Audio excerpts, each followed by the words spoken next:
अस्सलामुअलैकुम। एक और नई खबर के साथ मैं हूं मोहम्मद इश्तियाक कादिर। आप देख रहे हैं मेरा यूट्यूब चैनल जनाब HT न्यूज़। आज एक बड़ी अहम खबर से आपको आगाह करता चलूं। व्हाट्सएप ने एक नया फीचर मुतारिफ कराया है। अब एक नंबर व्हाट्सएप का दो मोबाइलों में एक साथ यूज हो सकेगा। इसका तरीकाकार क्या है, आइए आपको ये बताता हूँ। आपको ये भी बताता चलूं, मोबाइल डिवाइसेस पर व्हाट्सएप ऐप के इस्तेमाल का एक बड़ा मसला ये है कि आप सिर्फ एक फोन में ही इस्तेमाल कर सकते थे। अगर आप किसी दूसरे फ़ोन पर इसी नंबर से लॉग इन करने की कोशिश करते हैं तो व्हाट्सएप पहली वाली डिवाइस से लॉग आउट हो जाता था। बता दें, टेलीग्राम देकर मैसेजिंग ऐप्स आप एक ही वक्त में कई डिवाइस में लॉग इन हो सकते थे, मगर व्हाट्सएप ऐप एक ही वक्त में एक नंबर पर इस्तेमाल हो सकता था।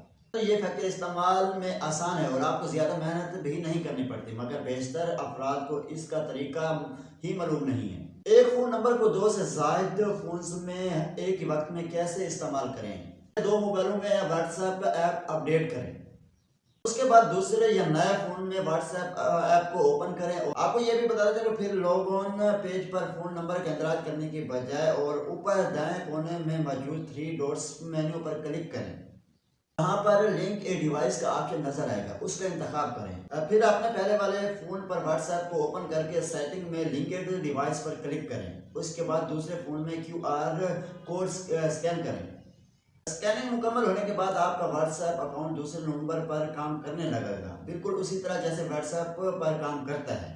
अलबत्ता ये ज़रूरी होगा कि पहला फ़ोन कम से कम 14 दिन इस फ़ोन के करीब रहे। और तो इस आसान तरीके से आप एक फ़ोन नंबर को दो फ़ोन्स में इस्तेमाल कर सकते हैं, बल्कि तीसरे फ़ोन में भी इस्तेमाल कर सकते हैं। इस तरह की वीडियो देखने के लिए हमारे यूट्यूब चैनल जनाब HT न्यूज़ को सब्सक्राइब करें और बेल आइकन लाजमी करें, क्योंकि हर आने वाली वीडियो आप तक पहुँच सके।